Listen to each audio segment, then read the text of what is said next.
मोहब्बत हर खला को पुर कर देती है, यहां तक कि जो खला खुद मोहब्बत का ही पैदा करदा क्यों ना हो। खैर, मैं अक्सर एक बात कहता हूं कि मोहब्बत अतिया खुदाबंदी है, लेकिन हमें मोहब्बत करना सीखना चाहिए। हम किसी और चक्कर में पड़ जाते हैं। आज फरत अब्बास शाह की एक नज्म आपके लिए पेश कर रहा हूं। इसमें भी कुछ ऐसा ही जिक्र है कि मोहब्बत ज़ात होती है, मोहब्बत ज़ात होती है, मोहब्बत ज़ात की तकमील होती है। कोई जंगल में जा ठहरे, किसी बस्ती में बस जाए, मोहब्बत साथ होती है। मोहब्बत खुशबुओं की लय, मोहब्बत मौसमों का धन, मोहब्बत आबशारों के निखरते पानियों का मन, मोहब्बत जंगलों में रक्स करती मोरनी का तन, मोहब्बत बर्फ पड़ती सर्दियों में धूप बनती है, मोहब्बत चिलचिलाते गर्म सहराओं में ठंडी छांव की मानिंद,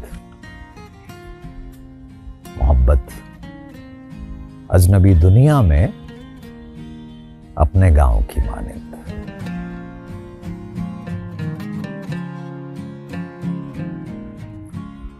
मोहब्बत दिल, मोहब्बत जान, मोहब्बत रूह का दरमा,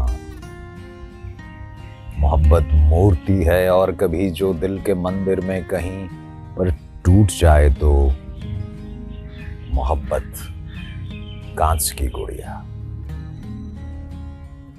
फजाओं में किसी के हाथ से गर छूट जाए तो मोहब्बत आबला है कर्ब का, और फूट जाए तो मोहब्बत रोग होती है, मोहब्बत सोग होती है। मोहब्बत शाम होती है, मोहब्बत रात होती है, मोहब्बत झिलमिलाती आंख में बरसात होती है।